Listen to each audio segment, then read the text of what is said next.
ቅድም እንደሰማችሁት በእነዚህ 2 ቀናት ጌታ ቢፈቅድ በሴክሹዋል ፒዩሪቲ ዙሪያ በወሲባዊ ቅድስና ንጽህና ዙሪያ መጽሐፍ ቅዱሳዊ የሆነው ትምህርት እንማራለን። ለዚህ ትምህርት መነሻ እንዲሆነን አንደኛ ተሰሎንቄ ምዕራፍ 4 ከቁጥር 1 ጀምሮ እናነባለን። እንግዲህ በቀረውስ ወንድሞች ሆይ ልትመላለሱ እግዚአብሔርንም ደስ ልታሰኙ እንዴት እንደሚገባችሁ ከእኛ ዘንድ እንደተቀበላችሁ እናንተ ደግሞ እንደምትመላለሱ ከፊት ይልቅ ትበዙ ዘንድ በጌታ ኢየሱስ እንለምናችኋለን እንመክራችሁማለን። በጌታ ኢየሱስ የትኛውን ትእዛዝ እንደሰጠናችሁ ታውቃላችሁና ይህ የእግዚአብሔር ፈቃድ እርሱም መቀደሳችሁ ነውና ከዝሙት እንድትርቁ እግዚአብሔርን እንደማያውቁ አሕዛብ በፍትወት ምኞት አይደለም እንጂ ከእናንተ እያንዳንዱ የራሱን ዕቃ በቅድስናና በክብር ያገኝ ዘንድ እንዲያውቅ አስቀድመን ደግሞ እንዳልናችሁ እንደመሰከርንላችሁ ጌታ ስለዚህ ነገር ሁሉ የሚበቀል ነውና ማንም በዚህ ነገር አይተላለፍ፣ ወንድሙንም አያታልል። በርኩሰት ሳይሆን እግዚአብሔር በቅድስና ጠርቶናልና። እንግዲህ የሚጥል ሰውን የጣለ አይደለም፣ መንፈስ ቅዱስን በእናንተ እንዲኖር የሰጠውን እግዚአብሔርን ነው እንጂ ያለ ይናገራል። ምዕራፍ 5 ቁጥር 23 ላይ እዚያው የሰላምን አምላክ ራሱ ሁለንተናችሁን ይቀድስ፣ መንፈሳችሁም ነፍሳችሁም ሥጋችሁም ጌታችን ኢየሱስ ክርስቶስ በመጣ ጊዜ ያለ ነቀፋ ፈጽሞ ምን ይሁኑ ይጠበቁ። የሚጠራችሁ የታመነ ነው፣ እርሱም ደግሞ ያደርገዋል ይላል። ስለ ሴክሹዋል ፒዩሪቲ ስለ ወሲባዊ ንጽህና ስንማር ከሰው ማንነት ሁለንተና ብንጀምር ጥሩ ይሆናል። እዚሁ ክፍል ውስጥ ምዕራፍ 5 ከቁጥር 23 ጀምሮ ሰው ከዘፍጥረት እስከ ራዕይ የመጨረሻ የእግዚአብሔር ቃል መነሻ አድርገን ካየን ሰው አንድ ፍጡር ነው፣ አንድ ኢንቲቲ ነው። ይሁን እንጂ የሰው አንድ ማንነት 3 ፓርቶች አሉት። እግዚአብሔር ሰውን ሲሰራ ሰውን ሲፈጥር ከ3 የተለያዩ ክፍሎች ነው ኮምፖዝ ያደረገው፣ አዋቅሮ ነው የሰራው። እነዚሁ ክፍል ውስጥ ሁለንተናችሁ ይቀደስ ይልና መንፈሳችሁም ነፍሳችሁም ሥጋችሁም ይላል። ጳውሎስ የሰውን ሁለንተና እንዲቀደስ ያሳስባል፣ መቀደስ እንዳለበት ይናገርና ያንን የሰው ሁለንተና ደግሞ ይከፋፍላል በ3 ቦታ መንፈስ፣ ነፍስ፣ ሥጋ። ስለዚህ ሰው ማለት አንድ ማንነት ነው። ይሁን እንጂ ከ3 የተለያዩ ክፍሎች የተሰራ አንድ ማንነት ነው እና ከነዚህ 3 ክፍሎች የተነሳ የሰው ሕይወትን ካየን ብዙ ገጽታዎች አሉት። የሰው ሕይወት ብዙ ገጽታዎች አሉት፣ ዳይሜንሽንስ አሉት። አንደኛው የሰው ዳይሜንሽን ከሰው ፓርት ተነስተን ማለት ነው መንፈሳዊ ሕይወት አለው ሰው፣ ስፒሪቹዋል ላይፍ የሚባል ሰው አለው።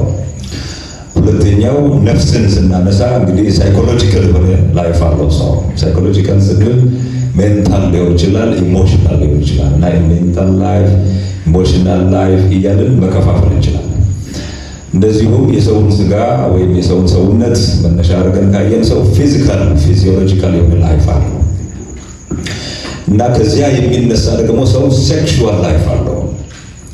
ከሰው ሁለንተና የሚነሳ ሰው ሶሻል ላይፍ አለው፣ ኢኮኖሚክ የሆነ ላይፍ አለው እና ሌሎችም ብዙ የሰው የህይወት ገጽታዎች አሉ እና ስለ ሰው ስንናገር ስለ ሰው 3ቱ ፓርቶች እና ከእነዚያ 3 ፓርቶች ተነስቶ ነው እንግዲህ የሰው ህይወት የሰው ማንነት የሚገለጽባቸው በርካታ ዳይሜንሽኖች አሉ። የሰው የህይወት ዳይሜንሽንስ የምንላቸው እና ሰው ሴክሹዋል ላይፍ አለው እና መጽሐፍ ቅዱስ ሰው በሁለንተናው እንዲቀደስ ይናገራል። መጽሐፍ ቅዱስ ሰው በመንፈሱ፣ ሰው በነፍሱ፣ ሰው በሥጋው ከውስጥ እስከ ውጭ ሰው እንዲቀደስ መጽሐፍ ቅዱስ መቀደስ እንዳለበት ይናገራል እና ሰው በሁሉም የህይወቱ አቅጣጫ ወይም ገጽታ መቀደስ እንዳለበት ይናገራል። እዚሁ ክፍል ውስጥ ቁጥር 23 ላይ ሁለንተናችሁ ይላል። ምን ይሁን? ይቀደስ ይላል ጳውሎስ። መንፈስ ቅዱስ በጳውሎስ ውስጥ ሆኖ በተሰሎንቄ ለነበሩት ቅዱሳን ዛሬ ደግሞ ለእኛ የተናገረው ቃል ነው እና የሰው መቀደስ፣ የሰው በሁለንተናው መቀደስ፣ በመንፈሱ፣ በነፍሱ፣ በስጋው መቀደስ፣ በሁሉም የሕይወቱ ገጽታዎች መቀደሱ ለሰው የእግዚአብሔር ፈቃድ ነው። ከእግዚአብሔር ለሰው የመጣ የእግዚአብሔር ፈቃድ ነው። እዚያው ምን ይላል? በጌታ በኢየሱስ የትኛውን ትእዛዝ እንደሰጠናችሁ ታውቃላችሁ ይልና ወረድ ብሎ ቁጥር 3 ላይ ይህ የእግዚአብሔር ፈቃድ እርሱም መቀደሳችሁ ነውና ይላል። እስቲ ለእኔ በሉ እስቲ መቀደስ የእግዚአብሔር ፈቃድ ነው። እስቲ ድገሙና ለእኔ በሉ እስቲ መቀደስ የእግዚአብሔር ፈቃድ ነው። መቀደሳችን በእርግጥ ገና ያኔ ወንጌል ሰምተን አምነን በዳንን ጊዜ ጀመረ ነው። አንደኛ ቆሮንቶስ ምዕራፍ 6 ቁጥር 10 አካባቢ ከላይ በርካታ ኃጢአቶችን ዘርዝሮ እናንተም ቀድሞ ይላል እንደነዚህ ሰዎች እነዚህ ነገሮች ታደርጉ ነበር ይላል። አሁን ግን በክርስቶስ ኢየሱስ ይላል ክርስቶስም አንድ በአምላካችን መንፈስ ሁለት ምን ሆናችኋል? ተቀድሳችኋል፣ ጸድቃችኋል፣ ታጥባችኋል ይላል። ስለዚህ በጌታ በኢየሱስ ክርስቶስ ባመንን ጊዜ፣ በኢየሱስ ደም ታጥበን በነጻን ጊዜ፣ በመንፈስ ቅዱስ በተቀባን ጊዜ በዚያን ጊዜ ተቀድሰናል። የእግዚአብሔርን ሕይወት በተካፈለን ጊዜ የእግዚአብሔርን ሕይወት ተካፍለን ተወልደን የእግዚአብሔር ልጆች መሆንን በዚያን ቀን፣ በዚያን ሰዓት፣ በዚያ ቅጽበት ተቀድሰናል ወይም መቀደስ ጀምረናል። እና ቅድስና ጅማሬ ያለው ደግሞ ፍጻሜ ያለው። ቅድስናችን መንፈሳችን ላይ ነው የሚጀምረው፣ ወደ ነፍስ ይዘልቃል። በስጋ አንድ ቀን ወደፊት ሙሉ በሙሉ ጌታ ሲመጣ የሚጠናቀቅ ነው የሚሆነው። እና ለማንኛውም ሰው መቀደሱ የአምላኩ የእግዚአብሔር ፈቃድ ነው። በክርስቶስ ኢየሱስ ካመንን በኋላ መቀደስ እንዳለብን የእግዚአብሔር ፈቃድ እንደሆነ፣ የእግዚአብሔር ፈቃድ ብቻ ሳይሆን ትእዛዝም እንደሆነ መጽሐፍ ቅዱስ ያስተምራል። አንደኛ ጴጥሮስ ምዕራፍ 1 ላይ ከዘሌዋውያን መነሻ ጴጥሮስ ምን ይላቸዋል? በወንጌል አምነው ለዳኑቱ እና ደግሞ ከኢየሩሳሌም ተበትነው በተለያዩ ቦታ ለነበሩት ቅዱሳን ነው። ከቁጥር 13 ጀምሮ ስለዚህ የልቦናችሁን ወገብ ታጥቃችሁና በመጠን ኖራችሁ ኢየሱስ ክርስቶስ ሲገለጥ የምታገኙትን ጸጋ ፈጽማችሁ ምን በሉ? ተስፋ አድርጉ። እንደሚታዘዙ ልጆች ይላል። አሁን ዛሬ ለእግዚአብሔር እንደሚታዘዙ ልጆች፣ ታዛዦች እንደሆኑ ልጆች ባለማወቃችሁ አስቀድሞ የኖራችሁበትን ምኞት አትከተሉ ይላል። ከዚህ ቀድሞ በአዳም በነበራችሁ ጊዜ የሥጋችሁን ምኞት ተከትላችሁ ኖራችኋል። ያንን ያደረጋችሁት ባለማወቃችሁ ነው። አሁን ግን ወንጌል በርቶላችኋል፣ አይታችኋል፣ ተረድታችኋል፣ አውቃችኋል እና ተቀድሳችኋል፣ መቀደስ ጀምራችኋል እና ስለዚህ እንደሚታዘዙ ልጆች የቀደመውን ያንን ክፉ ወይም የረከሰውን ምኞት አትከተሉ ካለ በኋላ ቁጥር 15-16 ዳሩ ግን እኔ ቅዱስ ነኝና ቅዱሳን ሁኑ ተብሎ ስለተጻፈ የጠራችሁ ቅዱስ እንደሆነ እናንተ ደግሞ በኑሯችሁ ሁሉ ምን ሁኑ? ቅዱሳን ሁኑ። ይሄ ትእዛዝ ነው። ይሄ መመሪያ ነው፣ ትእዛዝ ነው። የተሰሎንቄው የእግዚአብሔር ፈቃድ ነው ይላል። መቀደሳችሁ የእግዚአብሔር ፈቃድ ነው። እዚህ ጋር ደግሞ ተቀደሱ፣ በቅድስና ኑሩ ይላል። ለምን እንደዚህ ተብሎ ተጽፏል? የጠራችሁ እሱ ምንድን ነው? ቅዱስ ነውና ቅዱሳን ሁኑ ተብሎ ተጽፏል። ስለዚህ በኑሯችሁ ሁሉ ምን ሁኑ? ቅዱሳን ሁኑ። በኑሯችሁ ሁሉ in every detail ማለት ነው። ያ ማለት መንፈስ፣ ነፍስ፣ ሥጋ የህይወት ገጽታችሁ በሙሉ መንፈሳዊ ይሁን፣ የስነ ልቦና፣ የአእምሮ፣ የአካል ይሁን፣ ወስባዊ ይሁን፣ ማህበራዊ ህይወታችሁ ይሁን፣ ከገንዘብ ጋር የተገናኘው ፋይናንሻል ኢኮኖሚክ የሆነው ላይፋችሁ ይሁን፣ ብቻ ህይወታችሁ የህይወታችሁ ገጽታ በሙሉ ምን ይሁን? የተቀደሰ ይሁን እያልን ያዛል እና የእግዚአብሔር ፈቃድ ነው፣ ደግሞም የእግዚአብሔር ትእዛዝ ነው እና ይህንን ካወቅን እንግዲህ መቀደስ የግድ ይሆናል ማለት ነው። ቅድም እንዳልኳችሁ ሴክሹዋል ፒዩሪቲ እንግዲህ አንዱ የቅድስና ኤሪያ ነው፣ መቀደስ ያለብን ኤሪያ ነው። እንግዲህ እንደ ሰው እንደ ወንድ እንደ ሴት እንደ አማኝ መቀደስ ካለብን ብዙ ኤሪያዎች አንዱ ወሲባዊ ነው። በተለይ ደግሞ በዚህኛው ኤጅ ሰይጣን እጅግ በጣም ወጣቶችን እንግዲህ አሁን የመጡት ምናልባት 18 19 ገደማ ይሆናሉ እና ሌሎቻችሁ 20 ቤት ትሆናላችሁ። 30 ቤት ውስጥ ያለ ብዙ ያለ አይመስለኝም። እና ስለዚህ ሰይጣን በተለያዩ መንገዶች ሊያረክሰን ይችላል።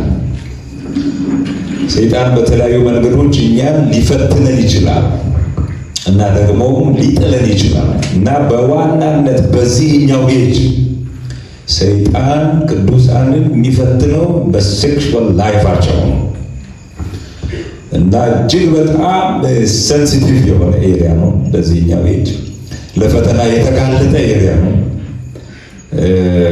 እና እንደምታውቁት ያው በባዮሎጂ በሳይንስ ምናምን ፋየር ኤጅ ይባላል። ወሲብ በሰውነታችን ውስጥ በስጋችን ውስጥ እንደ እሳት የሚነድበት ኤጅ ነው። ወደነው ሳይሆን በግድ ማለት ነው። በእኛ ቦዲ ውስጥ ወደዚህ ወደ ሰከንደሪ ሴክሹዋል ስቴጅ ኤጅ ምናምን ስንደርስ የሴክስ ሆርሞንስ ፕሮዳክሽኑ በጣም ይጨምራል። ስለዚህ ሰውነታችን አክቲቬትድ ይሆናል፣ ይነቃቃል። ስለዚህ አስበን አይደለም ወይም ፈልገን አይደለም ወደን አይደለም፣ ናቹራሊ ባዮሎጂካሊ ፊዚዮሎጂካሊ የኛ ሰውነት ወሲባዊ የሆነ ነገሩ ምን ይሆናል? መነሳሳት፣ መነቃቃት ይጀምራል። ስለዚህ then we have to know how to handle our sexual life። በዚህ ጊዜ ምን ይፈልጋል ማለት ነው? እውቀት ይፈልጋል ማለት ነው። ይህንን ወሲባዊ ህይወታችን እንዴት ነው በአግባቡ መጠበቅ ያለብን? እዚያ ቅድም ያነበብነው ክፍል ውስጥ ምን እያለ ይናገራል? እያንዳንዱ ሰው የራሱን ዕቃ ይላል አይደል? እንዴት መጠበቅ እንዳለበት ይወቅ ይላል። ከዝሙት እንድትርቁ እግዚአብሔርን እንደማያውቁ አሕዛብ በፍትወት ምኞት አይደለም እንጂ ከእናንተ እያንዳንዱ የራሱን ዕቃ በቅድስናና በክብር ያገኝ ዘንድ እንዲያውቅ አስቀድመን ደግሞ እንዳልናችሁ እና እንደመሰከርንላችሁ እያለን ጌታ ስለዚህ ነገር ሁሉ የሚበቀል ነውና ማንም በዚህ ነገር አይተላለፍ፣ ደግሞ ወንድሙን አያታልል ይላል። አንዳንድ ጊዜ አለ በዚህኛው ኤጅ ላይ ፒር ፕሬዠር የሚባል አቻ ግፊት የሚባል ወንድሞች እህቶች አሉ። ሌላውን ራሱ ይተላለፍና ያው አብሮ መጥፋት የሚባል ነገር ነበር። አብሮ ወደቅ፣ አብሮ መጥፋት ምናምን ከዚያ እንደምንም ብሎ አብሮ አታሎ ሌላኛውን እዚያ ውስጥ እንዲገባ እና አብሮ ያው እንግዲህ በጋራ ምን ያሉት ነገር እንደሚባለው አብሮ መርከስ እና በጌታ ፊት አብሮ መሆን እንደዚህ አይነት ነገሮች ይኖራሉ። ስለዚህ ማንም ወንድሙን አያታልል ይላል። በርኩሰት ሳይሆን እግዚአብሔር በቅድስና ምን ብሎናል? ጠርቶናልና የተጠራ ነው ለርኩሰት አይደለም። እስቲ ለርኩሰት አልተጠራሁም በሉ እስቲ ድገሙና እስቲ የተጠራሁት በሉ እስቲ ለቅድስና እንጂ ለርኩሰት አይደለም በሉ እስቲ። ይህን ይልና እንግዲህ የሚጥል ሰውን የጣለ አይደለም፣ መንፈስ ቅዱስን በእናንተ እንዲኖር የሰጠውን እግዚአብሔር ነው እንጂ ይላል። እንግዲህ ይህንን የእኛን ቦዲ የእኛን ስጋ የእኛን ሰውነት እና በስጋችን በሰውነታችን ውስጥ ያሉትን ሴክሹዋል ኦርጋንስ የሰውነታችንን ወሲባዊ አካላት እንዴት መጠበቅ እንዳለብን የእያንዳንዳችንን ይሄ የሴክሹዋል ኦርጋንስ ሪፕሮዳክቲቭ ሴክሹዋል ኦርጋኖቻችን እንዴት መጠበቅ እንዳለብን በንጽህና በቅድስና በክብር እንዴት መጠበቅ እንዳለብን እንድናውቅ ነው እንግዲህ የዚህ ትምህርት ዓላማ። በኋላ ላይ ወደ ውስጥ ይገባሉ። ሴክሹዋል ፒዩሪቲ እጅግ በጣም መሰረታዊ ነገር ነው። እንደ አማኝ በሁለንተናችን መቀደስ አለብን። ቅድም እንዳልኳችሁ በመንፈስ በነፍስ በስጋ። በዚህኛው ኤጅ ደግሞ በተለየ ሁኔታ ሴክሹዋሊ ፒዩር መሆን ይፈለጋል። ምክንያቱም ቅድም እንዳልኳችሁ ነው በዋናነት የምንፈተንበትና የምንወድቅበት የምንረክስበት የምናጥፍበት የምንበላሽበት ኤሪያ ስለሆነ ማለት ነው። እና ብዙዎች በመጽሐፍ ቅዱስ ውስጥ ሴክሹዋል በሆነ ፈተና ተፈትነው ወድቀው አድፈው ረክሰው ከብዙ የእግዚአብሔር ክብር ጎድለዋል እና ላልሆኑ እጅግ በጣም አደገኛ ለሆኑ እና ሕይወታቸውን ላመሳቀለ እጅግ በጣም ለጎዳ ብዙ ሁኔታ ተጋልጠዋል። ከመጽሐፍ ቅዱስ ውስጥ ቢያንስ ሁለት ኤግዛምፕሎች እናነሳለን። በሁለተኛ ሳሙኤል እንግዲህ ዳዊትን ታስታውሳላችሁ። ምዕራፍ 7 ላይ በቤቱ ነበር ቁጭ ብሎ የራሱን ቤት አሰበ። ከዝግባ እና ከጥሩ ነገር የተሰራ ቤት ውስጥ ተቀምጧል። የእግዚአብሔር የቃል ኪዳን ታቦት በድንኳን ውስጥ ተቀምጧል እና በልቡ አሰበ፣ እኔ እንዲህ አይነት ቤት ውስጥ ነኝ፣ የእግዚአብሔር ታቦት ደግሞ እንዲህ አይነት ቦታ ነው እያለ ለእግዚአብሔር ብዙ ነገር ለመስራት ሲያስብ ይናገራል። እና ናታንም በልብ እንዳለው አድርግ፣ እግዚአብሔር ካንተ ጋር ነው ካለ በኋላ እግዚአብሔር ሌሊት ላይ ለናታን ተናገረው፣ ነው ዳዊት ቤቴን አይሰራም፣ ከጉልበቱ የሚወጣ ልጁ ግን ሰሎሞን ግን ይሰራል አለው። የደም ሰው ስለሆነ እስራኤልን ከፍልስጤማውያን በዙሪያቸው ካሉ ጠላቶቻቸው ሁሉ ተዋግቶ ያሳረፈ ሰው ነው። እስራኤልን ያዳነ የታደገ ያሳረፈ ሰው ነው እና በውጊያ ውስጥ ብዙ ደም ስላፈሰሰ ቤቴን አይሰራም ማለት ነው። እኔ ግን ለሱ የታመነ ቤት እሰራለሁ ብሎ እግዚአብሔር የሩቅ ዘመን ገና ወደፊት ሊያደርግ ያለውን ሁሉ በናታን በኩል ተናገረ። አንተ አትሰራም፣ ልጅ ይሰራል፣ አንተ ግን የታመነ ቤት እሰራለሁ፣ እንዲያደርጋለሁ ብሎታል። እና እስከዚህ ያደረስከኝ እኔ ማን ነኝ? ቤቴስ ምንድን ነው? እያለ ለእግዚአብሔር ክብርን፣ ምስጋናን፣ ውዳሴን፣ አምልኮን ሲሰጥ እናያለን።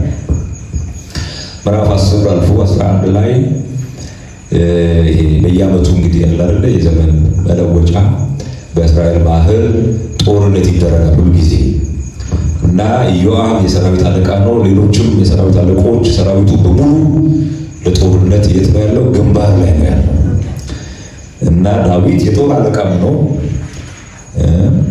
የሰራዊቱ ልክ በየአገሩ የሀገር መሪዎች ሲቪል የሆነውን ፓርት ብቻ አይደለም ሚሊተሪውንም ያስተዳድራሉና እና ዳዊት ታዲያ ጦረኛም ነው፣ ተዋጊም ነው፣ ጀግናም ነው፣ አርበኛም ነው እና ጫካ መሄድ ነበረበት፣ ግን ቤት ቀረ እና በዚያ ጊዜ ማታ ጊዜ ወደ አመሻሽ ላይ ነው በቤቱ በሰገነቱ ላይ ከመቀመጫው ተነስቶ ሲዝናና ከአጥር ማዶ አንድ ቤት አንድ ግቢ ውስጥ አንዲት ሴት ገላዋን ስትታጠብ አየ እና አሁን ተጀመረ ማለት ነው ፈተና። እንኳን ያላገባ ወጣት ያገባ ምን ይሆናል? ይፈተናል በወሲብ ማለት ነው። ያገባ የወለደም ይፈተናል። ፈተናው ምናልባት ባላገቡቱ ወጣቶች በሆኑቱ ይበረታል ይበዛል እንጂ ፈተናው ወደፊትም ይኖራል። እና ዳዊት በዚያ ጊዜ እንግዲህ ሰይጣን ፈተና አዘጋጀ ማለት ነው። በያዕቆብ ምዕራፍ 1 ከ12 እስከ 15 ፈተና ይላል። ቴምፕቴሽን ፈተና ዲያብሎስ ነው፣ ክፉ ነው። ሰይጣን ፈተና የሚያዘጋጀው ኦኬ። ፈተና ምንድነው ዓላማው? ምኞትን መቀስቀስ ነው። ክፉ ምኞትን በእኛ ሰውነት ውስጥ አክቲቬት ማድረግ ነው። ከዛ ምኞት ምን ትሆናለች? ጸንሳ ኃጢአትን አይደል? ኃጢአት ደግሞ አድጋ ሞትን። እነዚህ ነገሮች ታያላችሁ። ፈተና ሰይጣን የሚያዘጋጀው ፈተና። ከዚያስ ምኞት፣ ከዚያስ ኃጢአት። ምኞት ክፉ ምኞት ክፉ ተግባር ሲሆን ኃጢአት ይሆናል። የኃጢአት ውጤቱ ደግሞ ሞት ነው። እነዚህን አራት ነገሮች ከቁጥር 12 እስከ 15 ያዕቆብ ምዕራፍ 1 ላይ ታገኛለች። ይሄ ነው በዳዊት ሕይወት ውስጥ የሆነው። ድንገት ነው ተነሳ፣ ቆመ፣ አየ፣ ተፈተነ እና በእያንዳንዱ ክፉ ፈተና ጀርባ ዲያብሎስ አለ እና ያቺ ሴት ራቁቷን ሆና ገላዋን ስትታጠብ አየ። ከዚያ ተመኛት፣ ወደ ቤቱ አስመጣ፣ አስጠራ እና መጣች። የማን ሚስት ናት? የኦርዮ ሚስት ናት። ኦርዮ ኬጢያዊ ነው፣ ጦር ሜዳ ነው ያለው፣ እየተዋጋ ነው፣ ስለ እስራኤል እየተዋጋ ነው፣ ስለ ዳዊት ጭምር፣ ስለ ሕዝቡ፣ ስለ እግዚአብሔር ጦርነት ግንባር ላይ ነው ያለው እና ፈተና ክፉ ነው። ዳዊት በጣም መንፈሳዊ ሰው ነው። የእግዚአብሔር ፈቃድ እያወቀ እያደረገ የኖረ ሰው ነው። እግዚአብሔር ከትንሽ ቦታ አንስቶ ትልቅ ቦታ ያደረሰው ከበግ እረኝነት ነው። በኋላ የእስራኤል እረኛ የሆነው ከጫካ አውጥቶ ቤተ መንግስት ያስገባው ሰው እግዚአብሔር በርካታ ውለታ የዋለለት ሰው ነው። እግዚአብሔር በዳዊት ሕይወት ውስጥ እጅግ በጣም ብዙ መልካም ነገሮችን አድርጓል እና አንዳንድ ጊዜ ወሲባዊ ፈተና ያን ሁሉ ያስረሳል። ያደረገልን ብዙ ቸርነት፣ ብዙ ምሕረት፣ ብዙ በጎነት፣ መልካምነት፣ ደግነቱ፣ ፍቅሩ፣ ማዳኑ ሁሉ ያስረሳል እና ዳዊት እንደሱ ነው የኦሪዮን ሚስት አስጠራ፣ መጣ። ከዚያ በኋላ ከእርሷ ጋር ተኛ ይላል እና እሷም በስንተኛው ቀን አረገዝኩ ብላ ላከች። ወሲባዊ ፈተና ኮንስኮንሱ ብዙ ነው። በዚህኛው ኤጅ ፕሪማሪታል ሴክስ ከጋብቻ በፊት የሚደረግ ሴክስ ነው። ስለናንተ እንዲወራ ከጋብቻ በፊት ላገቡት ከጋብቻ ውጭ ነው። ከጋብቻ በፊትም ከጋብቻ በውጭም የሚደረግ የትኛውም ሴክሹዋል የሆነ አክቲቪቲ ሴክሹዋል የሆነ ኢንተርኮርስ በእግዚአብሔር ዓይን ኃጢአት ነው። ኦኬ፣ ዝሙት ይሆናል፣ ማመንዘር ይሆናል ማለት ነው እና ዳዊት በዘጸአት ምዕራፍ 20 ላይ እግዚአብሔር 10 ትእዛዛት ሰጥቷል። ከ10ቱ ትእዛዛት አንዱ ምንድነው? አታመንዝር ነው አይደል? ያ ማለት ከሚስቴ ውጪ ወይም ሳታገባ በፊት ፕሪማሪታል ማለት ነው። ካገባ በኋላ ከሚስቴ ውጪ ምንም አይነት ወሲባዊ ግንኙነት ከማንም ጋር አይኖር ማለት ነው እና ከጋብቻ ውጪ ያለ የትኛውም ወሲባዊ ግንኙነት በእግዚአብሔር ዘንድ ኃጢአት ነው፣ ጸያፍ ነው፣ እጅግ በጣም የረከሰ ነገር ነው እና ዳዊት ተፈተነ እና ምኞትን፣ ከዚያ ኃጢአትን፣ ከዚያ በኋላ ሞትን። ሞት ማለት የግድ ፊዚካል ዴዝ ብቻ አይደለም እና ሞት ማለት መንፈሳዊ ሞት አለ። ሌሎች ይሄ ገላትያ ምዕራፍ 6 ላይ ከቁጥር 7 አካባቢ ሰው በስጋው የሚዘራውን ምን ያደርጋል አይደል? ሰው የዘራውን ያጭዳልና በስጋ የሚዘራ ከስጋው መበስበስን ያጭዳል ይላል። ማንኛውንም ክፉ ነገር ማለት ነው። ሞት የክፉ ነገሮች ሁሉ መደምደሚያ ነው። ስለዚህ ክፉ ነገሮች ሄደው መጨረሻቸው ሞት ነው። ስለዚህ ዳዊት በሕይወቱ እጅግ በጣም የተወደደ በእግዚአብሔር ዘንድ የተመረጠ የተጠራ እግዚአብሔር የቀባው በእስራኤል ምድር ላይ ያነገሰው እጅግ በጣም የተወደደ ሰው ነው። ግን የወሲብ ኃጢአት የዳዊትን ሕይወት እጅግ አመሳቀለ እና አርግዣለሁ ስትል ታስታውሳላችሁ። ያንን ኃጢአት ለመሸፈን ጥረት አደረገ። ኃጢአትን ይወልዳል። ባይዘወይ ይህን በደንብ ማወቅ አለባቸው። ምናልባት ባለማወቅ፣ ምናልባት ባለማመን፣ ምናልባት ጸጋ ጎድሎ አንድ አማኝ ወንድ ይሁን ሴት ኃጢአትን ቢሰራ አውቶማቲካሊ ሪፔንት ካላደረገ ኃጢአቱን አውቆ በኃጢአቱ ተጸጽቶ ኃጢአቱን ተናዞ በኢየሱስ ክርስቶስ ደም በኩል በእምነት ታጥቦ ካልነጻ እና ከእግዚአብሔር ጋር ያለውን ግንኙነት ካላደሰ እና በብርሃን ውስጥ መመላለስ ካልጀመረ ሌላ ኃጢአት ይሰራል። ከማመንዘር ኃጢአት በኋላ ዳዊት ምንዝርናውን ለመሸፈን ምን አደረገ? ባሏን ኦርዮን ከጦር ሜዳ አስጠራ እና ናና ከሚስት ጋር ተኛ። እሱ ደግሞ ውጪ ከባሪያዎቹ ጋር ከዳዊት ባሪያዎች ጋር ተኛ። በር ጥበቃ ካሉት ጋር ማለት ነው እና ኦርዮ አልሄድም አልገባም ከሚስቱ አልተኛም ብለው ነገሩት። በማግስቱ አብልቶ አጠጥቶ አስክሮ ወደ ሚስቱ እንዲገባ ለማድረግ ነው እና ኃጢአት ከሰው ይደበቃል እንጂ ከእግዚአብሔር አይደበቅም። እና ወንዶች፣ ሴቶች፣ ነባሮች፣ አዲሶች ይህን በደንብ ወቁ። እግዚአብሔር ያያል። እግዚአብሔር የማያየው የማያውቀው የተሰወረ የሚባል ኃጢአት የለም። እግዚአብሔር ያያል። እግዚአብሔር ያውቃል። እግዚአብሔር ማየት ማወቅ ብቻ አይደለም፣ ቅዱስ ስለሆነ ቅድም አንደኛ ተሰሎንቄ 4 ላይ አይተናል። ጌታ እግዚአብሔር ስለዚህ ነገር የሚበቀል ነው ይላል። ኃጢአትን እግዚአብሔር ያያል፣ ያውቃል እና ይጠላል። ስለዚህ በኃጢአት ላይ እግዚአብሔር በባህሪው ቅዱስ ስለሆነ በጽድቅ ይፈርዳል ማለት ነው። ኮንስኮንስ አለው፣ ኔጌቲቭ ኮንስኮንስ። በጽድቅ ይፈርዳል፣ ይበቀላል፣ እግዚአብሔር ይቆጣል፣ ቻስታይዝ ያደርጋል፣ ይገስጻል፣ እጁን በእኛ ላይ ያሳርፋል እግዚአብሔር እና ብዙ ያልተጠበቁ ነገሮች ወደ ሕይወታችን ይመጣል።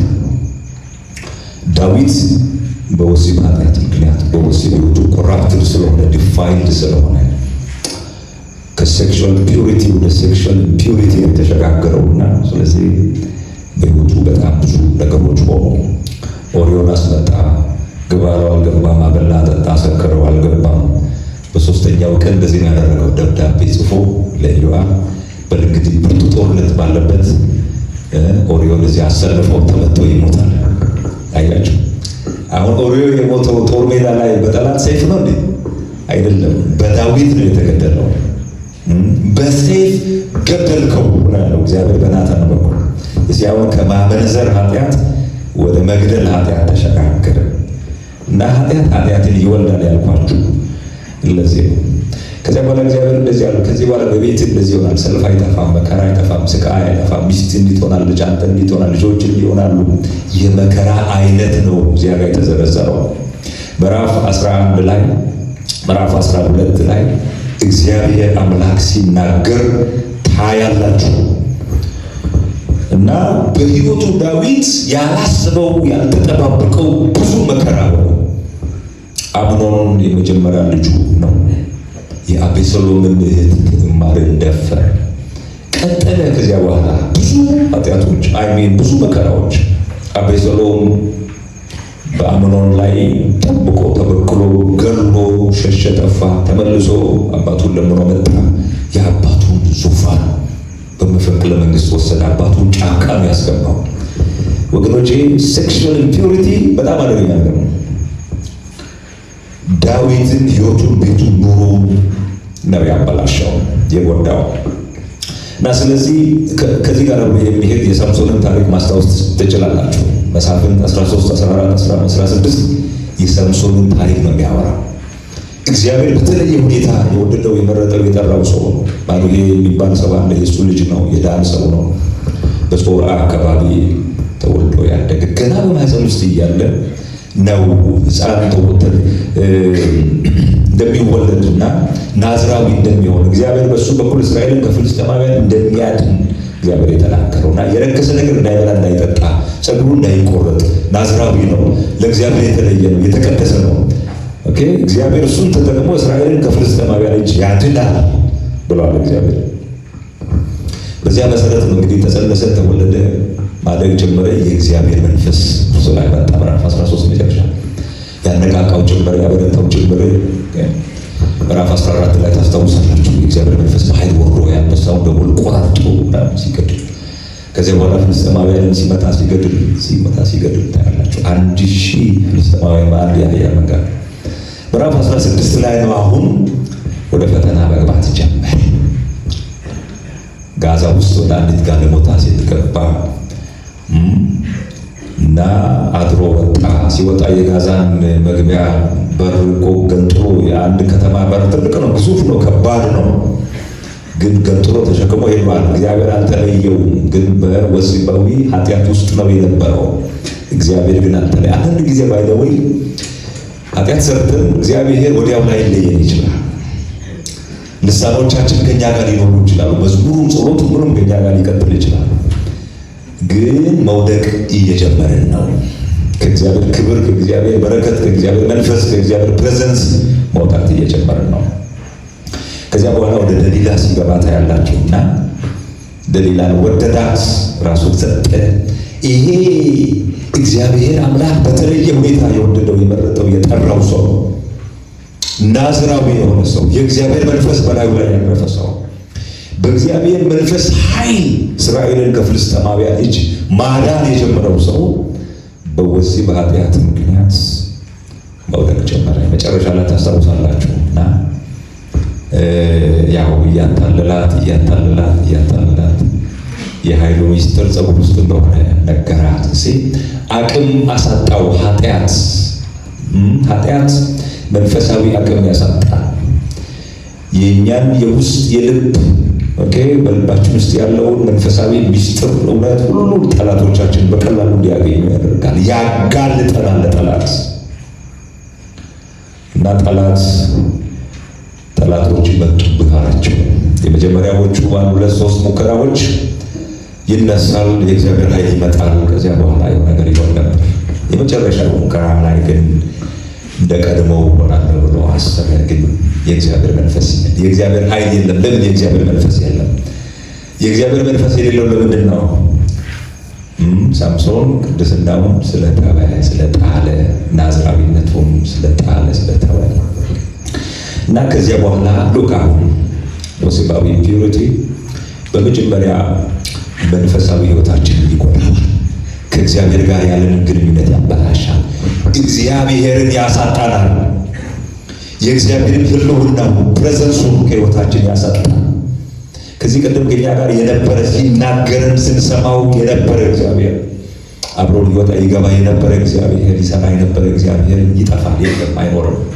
ብቻችን እንቀራለን፣ ያለ እግዚአብሔር እንሆናለን። አማኞች ግን እግዚአብሔር የሌላቸው ምናልባት መንፈስ ቅዱስ ወጥቶ ላይሄድ ይችላል፣ ግን እያለ የሌለ ይሆናል። መንፈስ ቅዱስ በእኛ መንፈስ ውስጥ ሆኖ ግን ያለ ሆኖ አይሰማንም። እና ከእግዚአብሔር ጋር ያለው መንፈሳዊ ግንኙነታችን ቅጽ እያለ ምን ይሆናል? ይቋረጣል። እና ያ ደግሞ ለሌሎች ብዙ ችግሮች ያጋልጠናል። ለሜንታል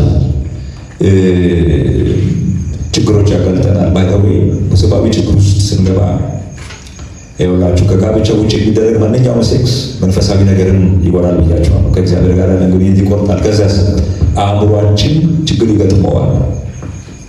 ምክንያቱም ያልተፈለገ ያልተገባ ወሲባዊ ሕይወት ውስጥ ነው ያለ ነው። ስለዚህ ከጋብቻ ውጭ የሚደረጉ ወሲባዊ ግንኙነቶች አእምሮን መጉዳት ይጀምራሉ። እና ፕሪማሪታል ሴክስን ኤክስፒሪየንስ ያደረጉ ሰዎች ላይ የተጣሉ ጥናቶች አሉ። እና ዲፕሬሽን ውስጥ ይገባሉ። አንዳንድ ጊዜ ሳይኮሲስ የአእምሮ ህመም ውስጥ ይገባሉ። እና ከዚያ ደግሞ ሲያልፍ ያው እንግዲህ ሳይኮሎጂካሊ ኢሞሽናሊ የተጎዱ ይመጣሉ። ምክንያቱም እግዚአብሔር አምላክ ገና ዘፍጥረት ምዕራፍ 2:18-24 ለአንድ ወንድ አንዲት ሴትን ነው ያዘጋጀው። እና ይሄ የኛ የወሲብ አካል ብልቶቻችን በሙሉ ተጠብቆ መቆየት ያለባቸው ለኛ ሴክሹዋል ፓርትነር ለጋብቻችን ወይም ለትዳራችን አጋር ነው መቆየት ያለበት። ምክንያቱም ይሄ የወሲብ አካል ባይዘወይ ለትዳር አጋራችን ያለንን ፍቅር የምንገልጥበት እጅግ በጣም ውድ የሆነ የከበረ አካል በቃል ልንገልጥ እንችላለን። በሌሎች ጊፍትና በምናምን ልንገልጥ እንችላለን። ግን the most precious የሆነው ጊፍት የወሲብ አካላችን ነው፣ ሰውነታችን ነው። ለትዳር አጋራችን የምንሰጠው ኢንታክት ሆኖ ተጠብቆ፣ ንጹህ ሆኖ ተጠብቆ፣ በቅድስና ተጠብቆ፣ በክብር ተጠብቆ፣ ሳይፈርስ ተጠብቆ ማለት ነው። ለማን እንሰጣለን? ለትዳር አጋራችን። አክቹዋሊ መጀመሪያ ለጌታ ነው የሚሰጠው። አንደኛ ቆሮንቶስ ምዕራፍ 6 ላይ ከቁጥር 11 አካባቢ ሁሉ ተፈቅዶልኛል፣ ሁሉ ግን አይጠቅመኝም፣ ሁሉ ተፈቅዶልኛል፣ አንድ እንኳ አይሰለጥንብኝ ምናምን ይልና መብል ሆድ ነው፣ ሆድም ለመብል ነው፣ ጌታ ያንንም ይሄንንም ያጠፋል ይልና ስጋ ግን ለጌታ ነው ይላል። ጌታ ለስጋ ነው ይላል። እና ስጋ ሰውነት ይሄ የኛ ቦዲ የቦዲ ፓርት በሙሉ ኢንክሉዲንግ ሴክሹዋል ኦርጋንስ የጌታ ነው። በክርስቶስ ደም የተዋጀ ሰውነት ነው። በክርስቶስ ክቡር ደም የተገዛ ሰውነት ነው። እዚያው ቁጥር 19-20 ላይ ከቅድሞ ክፍል ውስጥ 17 ምናምን አካባቢ የክርስቶስን ብልቶች ወስጄ ከጋለሞታ ብልቶች ጋር አንድ ላድርግ ወይ ይላል። ከጋለሞታ ጋር የሚተባበር አንድ ስጋ ነው ይልና ከጌታ ጋር ግን የሚተባበር አንድ መንፈስ ነው ካለባለ ይሄ ስጋ የጌታ ነው። እግዚአብሔር ክርስቶስን ባለፈው በስጋው በሰውነቱ ከሞት አስነስቶታል፣ እኛንም በኋላ ያስነሳናል እያለ ይናገራልና ክርስቶስ ይህን ስጋ የዋጀው በደሙ የገዛው በደሙ አጥቦ ያነጻው ገብቶ ለማደር ነው። ከቁጥር 19-20 ምን የሚል ቃል አለ? ወይስ ስጋችሁ ከእግዚአብሔር የተቀበላችሁት በእናንተ የሚኖረው የመንፈስ ቅዱስ ቤተ መቅደስ እንደሆነ አታውቁምን? በዋጋ ተገዝታችኋልና ለራሳችሁ አይደላችሁም። ስለዚህ በስጋችሁ እግዚአብሔርን ምን በሉት? ምን በሉት ይላል? አክብሩት ይላል። ስለዚህ ይሄ ስጋ ከእግዚአብሔር ለኛ በአደራ የተሰጠ ስጋ ነው። መንፈስ ቅዱስ ገብቶ ያደረበት ስጋ ሰውነት ነው። የእግዚአብሔር እንጂ የኛ አይደለም። በመጀመሪያ ደረጃ የባል ወይም የሚስት አይደለም፣ የእግዚአብሔር ነው፣ የጌታ ነው። ቀጥሎ ደግሞ ለምናገባው ሰው ብቻ የምንሰጠው ውድ ስጦታ ነው።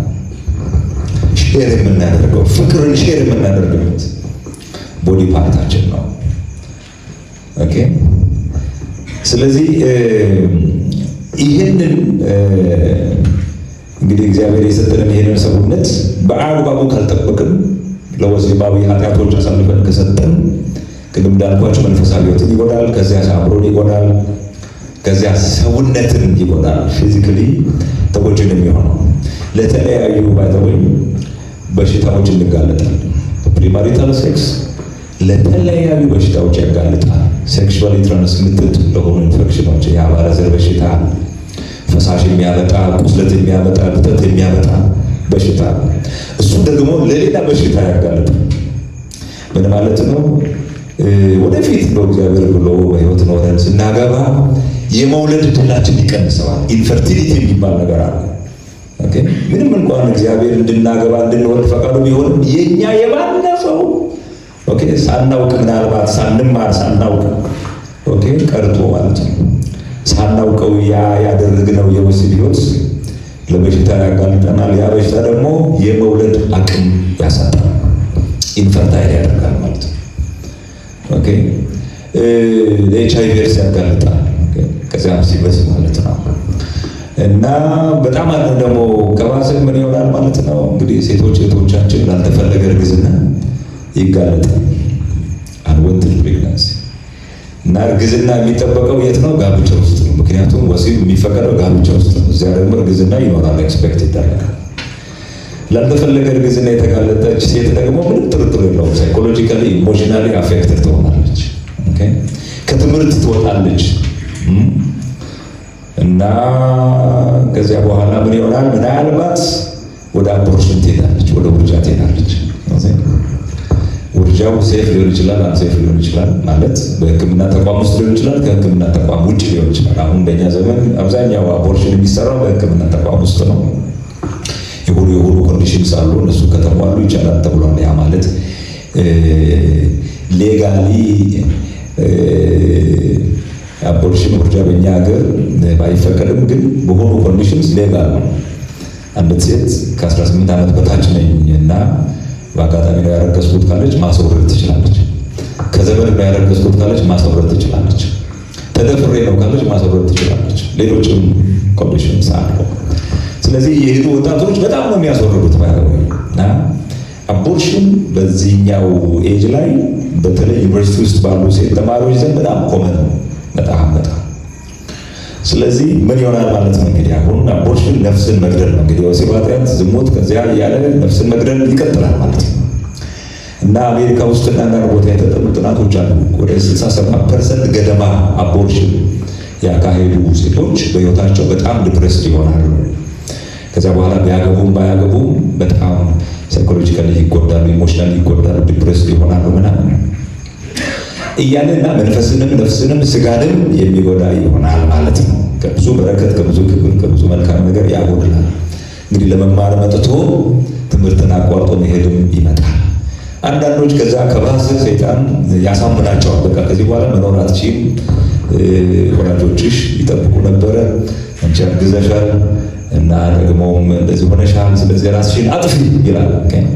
ሱሳይዳል አቴምፕት፣ ራስን የማጥፋት ሙከራዎች ውስጥ ሁሉ ይገባል። ስለዚህ ጉዳቱ ብዙ ነው ለማለት ነው። መንፈሳዊ ነገርን ብቻ አይደለም፣ አእምሮንና የመሳሰሉ ብቻ አካልን የሚጎዳ ብዙ የሕይወታችን ክፍሎችን የሚጎዳ ነው የሚሆነው። ይህንን ከዳዊት ሕይወት ውስጥ ከዳዊት ቤት ውስጥ ሳምሶንን እንዴት መቀመቅ ውስጥ እንዳስገባ ታያላችሁ። ያንን ጀግና አርበኛ፣ የእምነት አርበኛ፣ ያንን ድል አድራጊ ሰው እስራኤልን ለማዳን እግዚአብሔር የጠራውን ሰው እንዴት ወስዶ እንዳዋረደው። አዋራጅ ነው፣ ባይዘው አዋራጅ ነው። ስለዚህ ከውርደት ለመጠበቅ እግዚአብሔር መንፈሳዊ የወሲብ ቅድስናን ንጽሕናን አብዝቶ ይስጣቸው። አሜን።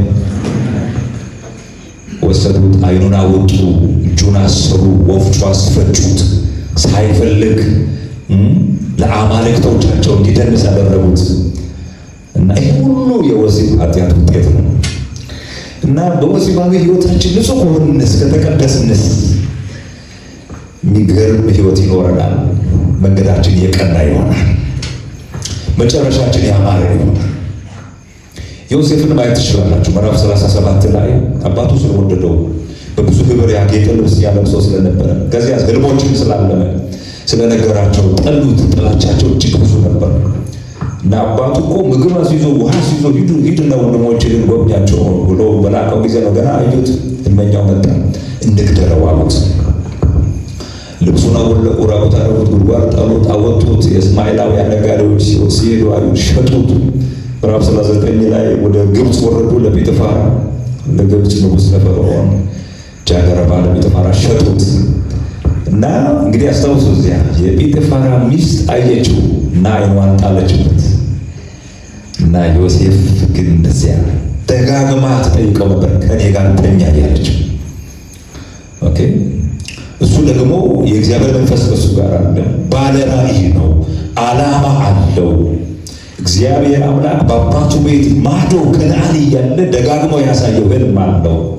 እስቲ ህልም አለኝ በሉ እስቲ፣ ዓላማ አለኝ በሉ እስቲ።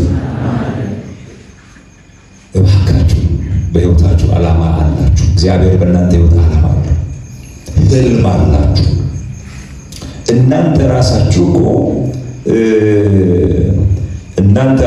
እኮ የራሳችሁ የሆነ ዓላማ አላችሁ። ቢያንስ ተምራችሁ ጨርሳችሁ ተመርቃችሁ ወጣችሁ ስራ መያዝ እኮ እናንተ ዓላማ ነው። ከዚያ ያለፈ እጅግ የከበረ ዓላማ እግዚአብሔር አለው በእናንተ ህይወት ውስጥ። እግዚአብሔር በእናንተ በኩል ገና ብዙ የሚሰራው ያልተሰራ ያላለቀ ብዙ ስራ አለው እግዚአብሔር በእያንዳንዳችሁ ህይወት ውስጥ፣ ወንድ ሴት፣ በነባር አዲስ ተማሪዎች ህይወት ውስጥ እግዚአብሔር ዓላማ ነው። እኛን ያናነን በዓላማ ነው። በምድር ላይ ያስቀምጠን በዓላማ ነው። ምንኖረው ህይወት አለን፣ ምንሰራው ስራ አለን፣ ምንጋደለው ጦርነት አለን። ስንጨርስ እንሄዳለን። በምድር ላይ ጉዳይ አይደለም እኛ። ኦኬ፣ ዋና ነገር መማር አይደለም ለእኛ፣ መስራት አይደለም፣ ማግባት አይደለም፣ መውለድ አይደለም። እግዚአብሔር አምላካችን እኛን ያዳነበት ካዳነ በኋላ ደግሞ እኛ የምንሰራው የሰጠን ስራ አለ፣ ታላቅ ስራ። ያን ስራ የምንሰራበት የተሰጠን መክሊት አለ። ስለዚህ ቶሎ ቶሎ ሰርተን ጨርሰን ወደ ጌታ የምንሄድ በምድር ላይ ለጊዜው የምንኖር እኛ እንግዶች መጻተኞች ነን። ዓላማ አለን እና ዮሴፍ ገብቶታል። እና እርግጠኛ ነኝ የጲጥፋራ ሚስት እጅግ በጣም ቆንጆ ነው የምትሆነው። ምክንያቱም የፈርዖን የቅርብ ሰው ነው እና እነዚህ ሹማምንት እና ጥንት በነገስታት ዘንድ ትልቅ ቦታ የነበራቸው ሰዎች ለነገስታቶች ቆንጆ ሴቶች ተፈልገው ተመርጠው ይመጡ እንደነበረ ለእነሱም እንደሱ ነው የሚደረገው። እና ግን ዮሴፍ ግን አይሆንም ማለት የመጨረሻ አንድ ቀን ማንም የለም በዚያ ወንድ ሴት የለም፣ እሱና እሷ ናቸው ያሉት። እግዚአብሔር ግን ነበር እና እኛ አለችው አይሆንም ማለት አንቺ እኮ ሚስቱ ነሽ። ጌታዬ ያልሰጠኝ በእጄ ያላስረከበው ምንም ነገር የለም። በቤቱ ያለው ሁሉ ሰጥቶኛል፣ አንቺ ብቻ አልሰጠኝም። ለምን?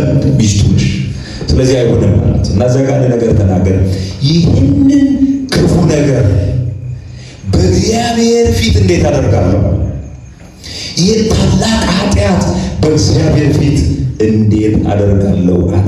እያንዳንዱ እኛ ሴክሹዋሊ በእግዚአብሔር የምናደርጋቸው ማንኛውም አግባቢ የሌለው መጽሐፍ ቅዱሳዊ ያልሆነው ያልተፈቀደ ወሲባዊ ግንኙነት ባይ ዘ ዌይ ስናደርግ እያደረግን ያለነው በእግዚአብሔር ፊት። እግዚአብሔር ዶርም ውስጥ አለ፣ ግቢ ውስጥ አለ፣ ጨለማ ውስጥ አለ፣ ብርሃን ውስጥ አለ። እግዚአብሔር የሌለበት ቦታ የለም። ስለዚህ እግዚአብሔር እዚያ እንዳለ ገባው። እግዚአብሔር እዚያ እንዳለ ገባ በእግዚአብሔር ፊት እና መጨረሻ ላይ ጥለዋት ሄደ። ልብሱን ያዘች፣ ልብሱን ጥለው ሄደ። መከሰስ ይሻላል በውሸት ያው ታውቃላችሁ፣ ተከሰሰ፣ ተጣለ፣ ወህኒ ምናምን እና ብዙ መከራ። በዚያ ሁሉ ውስጥ አልፎ ምዕራፍ 41 ላይ እግዚአብሔር ወደ ራእዩ ፍጻሜ አመጣ። ክብር ለጌታ። ሴክሹዋሊ ፒውር ከሆነ ምንም ጥርጥር የለውም እግዚአብሔር ወዳየው ቦታ ደርሰናል። በጣም ብዙ ወጣቶች ዩኒቨርሲቲ ውስጥ ጆይን አድርገው ገብተው ሲማሩ የነበሩ፣ ሲያመልኩ፣ ሲያገለግሉ፣ ሲዘምሩ፣ ሲጸልዩ፣ ሲሰብኩ፣ ሲመሩ የነበሩ ብዙ ወጣቶች፣ አንዳንዶቹ እዚያው እያሉ፣ አንዳንዶች ከወጡ በኋላ ለወሲባዊ ኢምፒውሪቲ ተጋልጠው ኃጢአቶች ተጋልጠው ከብዙ ክብር የጎደሉ ከብዙ በረከት የጎደሉ እጅግ በጣም ብዙ ናቸው። ቤት ቁጠረው ነው የሚባለው። እግዚአብሔር ካየላቸው መልካም ነገር የጎደሉ ከክብር የጎደሉ ከበረከት የጎደሉ። ዮሴፍ ግን ጠበቀ፣ መንገዱን ጠብቃል፣ ሳተ እና እምቢ አለ እና እግዚአብሔር ረዳው። መጨረሻ ላይ ግን እግዚአብሔር ወደ አየለት ቦታ ደረሰ፣ ወደ ራእዩ ደረሰ፣ ወደ ዓላማው ደረሰ። እግዚአብሔር ጊዜ ያመጣ፣ የጊዜ ጉዳይ ነው። ጠብቁ። እግዚአብሔር የእናንተን ባል የእናንተን ሚስት ይሰጣል። ወደ ትዳር ትገባላችሁ። ከዚያ በኋላ እዚያ ውስጥ የምትፈልጉትን ሁሉ እግዚአብሔር ይሰጣችኋል። የጊዜ ጉዳይ ነው። ስለዚህ እስከዚያ ጊዜ ድረስ በእግዚአብሔር ፊት ሴክሹዋል ፒውር እንድንሆን ጌታ ይርዳል። አሜን። እግዚአብሔር ይርዳችሁ። አሜን። እስቲ አሜን በሉ። ጌታ ሆይ በሉ እስቲ። ዮሴፍን የረዳህ አንተ እኔንም እርዳኝ በሉ እስቲ። በእውነት ጌታ ይርዳችሁ። ዮሴፍ ጌታ የረዳው ሰው ነው እና ሴክሹዋል ፒውር የነበረ ሰው ነው። ሴክሹዋል ፒውሪቲውን ጠብቆ የቆየ ሰው እና እግዚአብሔር ረዳው። በመንፈሳዊ ሕይወቱም ስፒሪቹዋልም፣ ፊዚካሊ፣ ማቴሪያል በሁሉም ነገር ነው እግዚአብሔር ብላ ያስካደረገው እና እንደዚህ አይነት ነገሮች። ስለዚህ ሴክሹዋሊ ኢምፒውር የሚያደርጉ ብዙ ነገሮች አሉ። ዲቴይል አልገባም፣ ግን እንዴት ነው ሴክሹዋሊ ፒውር ሆነን መቀጠል የምንችለው? ሴክሹዋል ፒውሪቲን ለመጠበቅ ሜንቴን ለማድረግ ቢያንስ የተወሰኑ ነገሮች ያስፈልጉናል። ማለት አቅም የሚሆኑ ማለት ነው። እግዚአብሔር ልክ ዮሴፍን እንደረዳ እኛ እንዲረዳ ማለት ነው። የመጀመሪያው ይህን ሰውነት እግዚአብሔር ባደራ ሰጥቶናል ተባብለናል። የዚህን ሰውነት ክፍል የወሲብ አካል ማለት ነው። የወሲብ አካል ብዙ ፓርት አለው። እነዚህን በሙሉ እግዚአብሔር ለእኛ ጠብቁ ብሎ አደራ ሰጥቶናል። ቅድም ያነበብነው ክፍል ይህንን ሰውነቱን የሚጥል እግዚአብሔርን የጣለ ነው። መንፈስ ቅዱስን በእናንተ እንዲኖር የሰጠውን እግዚአብሔርን የጣለ ነው። ስለዚህ የራሱን ዕቃ፣ የራሱን ሰውነት፣ የራሱን የወሲብ አካላት ሰው በቅድስና በክብር ያገኝ ዘንድ ማወቅ አለበት እና እንዴት ነው መጠበቅ የምንችለው? አንደኛ እዚያው ቁጥር 8 ላይ አንደኛ ተሰሎንቄ ምዕራፍ 5 ላይ በእኛ ውስጥ ይኖር ዘንድ የተሰጠን መንፈስ አለ። መንፈስ ቅዱስ አለ። ሰውነትን እግዚአብሔር ለእኛ አደራ ጠብቁት ብሎ የሰጠንን ሰውነት የመጠበቅ አቅም ይሰጠን ዘንድ መንፈስ ቅዱስ በውስጣችን አለ። አሜን። የእግዚአብሔር መንፈስ የወሲብ አካላቶቻችንን የመጠበቂያ ብቃታችን ነው፣ ፖቴንሻላችን ነው። ማንም ሰው ሰውነቱን በራሱ ኃይል መጠበቅ አይችልም።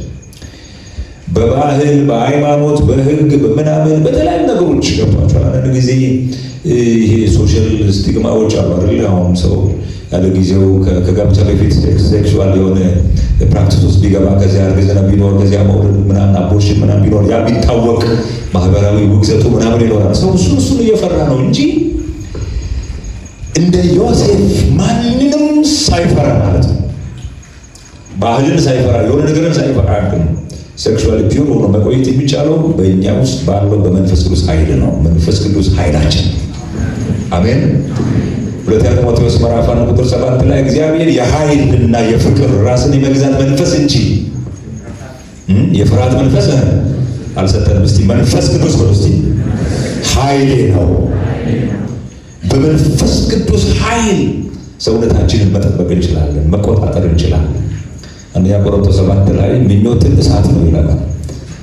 ያንን ግን ኮንትሮል ማድረግ ይቻላል።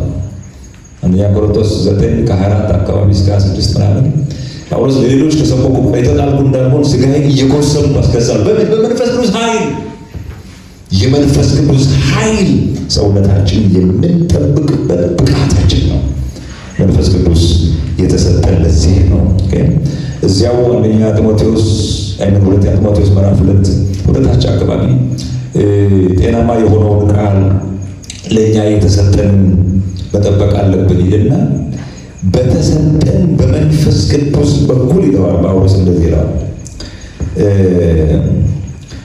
በክርስቶስ ኢየሱስ ባለ እምነትና ፍቅር አድርገህ ከእኔ የሰማኸውን ጤናማ ቃል ምሳሌ ያዝላል። ይሄ ቃል እንግዲህ ስለ ወሲባዊ ሕይወት የተነገረ ሊሆን ይችላል፣ ስለ ሌሎች የተነገረ ሊሆን ይችላል።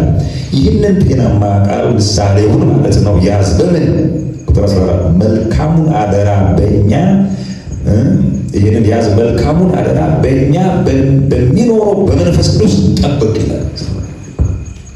ሰውነትን ቅዱስ አድርጎ መጠበቅ የሚቻለው በእኛ ውስጥ ገብቶ ባደረው በመንፈስ ቅዱስ በኩል ነው ማለት ነው። ሁለተኛው በቃሉ በኩል ነው። የእግዚአብሔር ቃል ያስፈልገናል። ቆላሲስ ምዕራፍ 3:16 ላይ የእግዚአብሔር ቃል በሙላት ይኖርባችሁ ይላል። ለምን? የእግዚአብሔር ቃል ወሲባዊ ንጽህናን ሜንቴን ለማድረግ ይረዳል። የእግዚአብሔር መንፈስ ወሲባዊ ንጽህናን ፒዩሪቲን ለመጠበቅ ይረዳል። መንፈስ ይሙላባችሁ እያለ የሚናገረው ኤፌሶን ምዕራፍ 5:17 ጀምሮ። ለምንድን ነው በመንፈስ ቅዱስ መሞላት ያለው? ይኸውላችሁ መንፈስ ቅዱስን በኢየሱስ ያመነ ሁሉ ተቀብሏል፣ በውስጡ ገብቷል፣ አድሯል። ግን በመንፈስ ቅዱስ ካልተሞላን በመንፈስ ቅዱስ መጠበቅ አንችልም። ልክ እንደዚህ ሆኖ የእግዚአብሔርን ቃል በማንበብ በመስማት ወደ አእምሯችን ወደ ልባችን ማስገባትና በእግዚአብሔር ቃል መሞላት አለብን። ምክንያቱም ዳዊት ታስታውሳላችሁ መዝሙር 118-119 ላይ በጣም በስፋት ይናገራልና እንደዚህ ላይ ቁጥር 9 ላይ ጎልማሳ መንገዱን በምን ያነጻል? ወጣት መንገዱን ህይወቱን ወሲባዊ ህይወቱን በምንድን ነው የሚያነጻው? እንዴት ነው ንጹህ አድርጎ ማቆየት መጠበቅ የሚችለው? አንደኛ ለጌታው፣ ሁለተኛ ለትዳር አጋሩ እንዴት ማቆየት ይችላል? ጎልማሳ መንገዱን በምን ያነጻል? ቃልህን በመጠበቅ ነው ይላል። የእግዚአብሔር ቃል ኃይላችን ነው። የእግዚአብሔር ቃል የመጠበቅ ብቃታችን ነው። በዚያ ቁጥር 10 ላይ በፍጹም ልቤ የፈለግኩ ምናምን እያለ ይናገርና ወደ ታች ቁጥር 11 ላይ አንተን እንዳልበድል ቃልህን በልቤ ሰወርሁ ይላል። ኃጢአት እንዳልሰራ ሴክሹዋል ሲን ኮሚት እንዳላደርግ ቃሉን ሰማው፣ አነበብኩ፣ ተሞላው። ከዚያስ ከራሴ ጋር አዋህድኩ። በምን? በእምነት ምዕራፍ 4 ዕብራውያን ላይ የሰሙት ቃል ከሰሚዎቹ ጋር በእምነት ስላልተዋሃደ ምን አላደረገም? አልጠቀማቸውም ይላል። ቃሉን መሞላት፣ ቃሉን በእምነት ከልባችን ጋር ማዋሃድ። ሰወርሁ ማለት ቃሉ በእኛ ውስጥ ገብቶ ኦፕሬት ማድረግ ጀመረ ማለት ነው። መስራት ጀመረ ማለት ነው። ኃይል የሚሰጥ የሚመክር፣ የሚገስጽ፣ የሚያድን፣ ነፃ የሚያወጣ ሆነ ማለት ነው። የእግዚአብሔር ቃል በእኛ ውስጥ በእምነት ይሰወር። አሜን። ቃሉን በደንብ አንብቡ፣ በደንብ ጊዜ ወስዳችሁ አንብቡ እና እነዚህ በጣም ኢምፖርታንት ናቸው። በቃሉ መሞላት፣ በመንፈስ ቅዱስ መሞላት። ሌላው መጸለይ ነው። ያዕቆብ ምዕራፍ 5 ላይ ከ13 ጀምሮ እስከ መጨረሻ እያነበባችሁ ስትሄዱ ስለ ጸሎት ያወራል። የጻድቅ ሰው ጸሎት በሥራዋ እጅግ ኃይል ታደርጋለች ይላል። ጸሎት ሁልጊዜ መጸለይ ያለባችሁ። ባይ ዘ ወይ ይኸውላችሁ እኛ ስጋችን በውስጡ ክፉ ምኞት አለ። ክፉ የሆነ መንፈሳዊ ተፈጥሮ አለ በእኛ ስጋ ውስጥ፣ ሰውነት ውስጥ ገብቶ ያደረ ኃጢአት የሚባል ኃጢአት በእኛ ሰውነት ውስጥ በእኛ ስጋ ውስጥ ገብቶ አድሯል። ስለዚህ ሰውነታችን ክፉ ነገር እንዲመኝ ያስገድደዋል። ይሄ ስጋ ይሄ ሰውነት አንድ ቀን ወደፊት ነው ኢየሱስ ሲመጣ ሪዲም የሚደረገው፣ ይታደስና ይለወጣል። የክርስቶስን የከበረ አካል መስሎ ይለወጣል። እስከዚያ ጊዜ ድረስ ግን በእኛ ስጋ ውስጥ ኃጢአት አለ። ስለዚህ ስጋችን ክፉ ነገር አይቶ እንዲመኝ ያደርገዋል። ሉክ ስጋችን ጳውሎስ እንደተናገረው የስጋ ምኞት፣ ስጋ ካለ የስጋ ክፉ ምኞት አለ። የስጋ ክፉ ምኞት ካለ የስጋ ክፉ ስራ አለ። ከቁጥር 19 ጀምሮ የስጋ ስራ የተገለጠው ነው። መዳራት፣ ርኩሰት፣ ዝሙት። ቁጥር 1 ላይ ዝሙት ነው የሚለው። ከዚያ በኋላ መዳራት፣ ርኩሰት ምናምን ነው የሚለው። ዝሙት፣ ርኩሰት፣ መዳራት እነዚህ ሴክሹዋል የሆኑ ኢሞራሊቲዎች ናቸው፣ ፒዩሪቲዎች ናቸው። ስለዚህ በቃሉ በመንፈሱ እግዚአብሔር እንዲያበረታን ከተፈለገ ጸሎት ያስፈልጋል። ጸሎት ያስፈልጋል። በጸሎት በኩል የእግዚአብሔር ኃይል በእኛ ውስጥ ይለቀቃል። የእግዚአብሔር ኃይል ደግሞ ሰውነታችን እንድንጠብቅ ያደርጋል። ጸሎት በጣም ኢምፖርታንት ነው ማለት ነው። እና ሌላኛው ሴክሹዋሊ ፒዩር ለመሆን መሸሽ ነው። እስቲ መሸሽ በሉ፣ እስቲ መሸሽ በሉ፣ እስቲ አማራጭ ነው። ምዕራፍ 4 ምዕራፍ 2 ሁለተኛ ጢሞቴዎስ ቁጥር 22 ላይ እንደዚህ ይላል፣ ከክፉ የጎልማሳነት ምኞት ግን ምን በል ሽሽ። አንደኛ ቆሮንቶስ 6 ላይ እንደዚሁ ከ17 ጀምሮ ወደታች ከዝሙት ምን በሉ ሽሹ ይላል። ችግር የለውም እኔ እግዚአብሔር መንፈስ በውስጥ ያለ ምናምን እና እኔ ያው ጌታ የረዳኝ ሰው ነኝ ምናምን ብሎ መዝናናት አይቻልም። ዳዊትን የመሰለ ጀግና ወድቋል፣ ሰምሶንን የመሰለ ጀግና ወድቋል፣ ሌሎችም ብዙዎች ወድቀዋል። ስለዚህ መሸሽ ደግሞ እጅግ በጣም አማራጭ ነው። ወይ አንዳንድ ጊዜ መንፈሳዊ አቅም አይኖርንም እና አቅም ቢኖረንም ባይኖረንም መሸሽ ግን የተሻለ አማራጭ። እንዴት ነው የምትሸሹት? ወስባዊ የሆነ ክፉ ምኞትን ከሚቀሰቅስ ከማንኛውም ነገር መሸሽ ነው። ኦኬ። አንዳንድ ጊዜ የምናየው ነገር ሞባይላችን ላይ የምናያቸው ወስባዊ ርኩሰትን፣ እድፈትን የሚያመጡ ብዙ ነገሮች አሉ። ሴክሹዋል ሙቪዎች አሉ፣ ሌሎችም ብዙ ነገር የምናየው ወስባዊ ስሜት፣ ፍላጎታችን የሚቀሰቅስ ነገር ካለ መሸሽ፣ የምንሰማው ነገር ካለ መሸሽ። ኦኬ። ወንድ ከሴት ጋራ የተለየ ጊዜ ወስዶ ጨለማ ውስጥ መሆን ለወስባዊ ርኩሰት ያጋልጣል። ጨለማ ውስጥ ሰው የሌለበት መሆን፣ ረዥም ሰዓት ተያይዞ መቆየት፣ ፊት ለፊት እየተያዩ ለብዙ ሰዓት መቆየት እና ኢቭን እጮኛሞች ማለት ነው። ምናልባት አንዳንዶቻችሁ ባለፈው ለጂሲዎች የሆኑ ትሬኒንጎችን በዚህ ዙሪያ ስለ ቅድመ ጋብቻ ሰጥቻቸዋለሁ። እንደው ምናልባት ወደዚያኛው ኤጅ ወደ ጂሲ አካባቢ መጥታችሁ ደርሳችሁ እንደው ወደ እጮኝነት ምናልባት እንደው የገባ ካለ በደንብ አድርጋችሁ ስሙ። እሳት ነው። ስለዚህ በተነካካችሁ ቁጥር፣ በተያያዛችሁ ቁጥር ምን ይሆናል ማለት ነው? ሰውነታችሁ እየተሟሟቀ ይሄዳል፣ እየተጋጋለ ይሄዳል። ስለዚህ ሳታውቁት ለወስባዊ ኢምፒዩሪቲ ትጋለጣላችሁ። ስለዚህ ወንድና ሴት በተቻለ መጠን ማለት ነው ፊዚካሊ መነካካት የለባቸው። ግልጽ ነው አይደለም?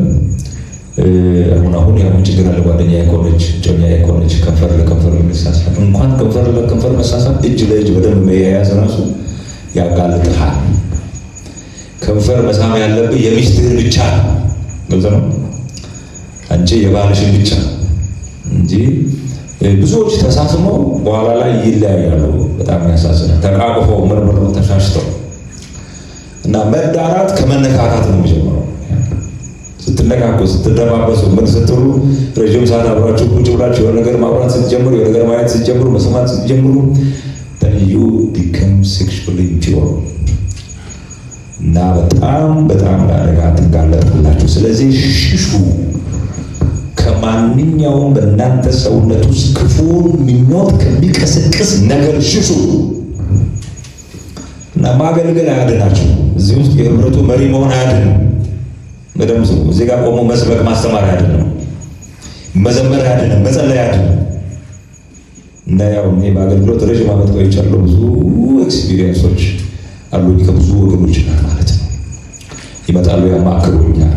እና ወጣቶች የሆኑ የወጣት ህብረት መሪዎች ማለት በፍጹም ይወድቃሉ ተብሎ የማይታሰቡ ቸርች ውስጥ ያሉ መሪዎች ይወድቁ እና መጥተው ሲያማክሩኝ ትሞኛል እና አዝናለሁ። አንዳንድ ጊዜ እህቶች ደግሞ ቸርች ህብረቱ ላይ በጣም ብርቱ ወንድም ስለሆነ መሪ ስለሆነ በቃ እንደው እግዚአብሔር ቢፈቅድና ነው ያው እሱም ባገባ እና እሱም ደግሞ ሄዶ ይጠይቃል።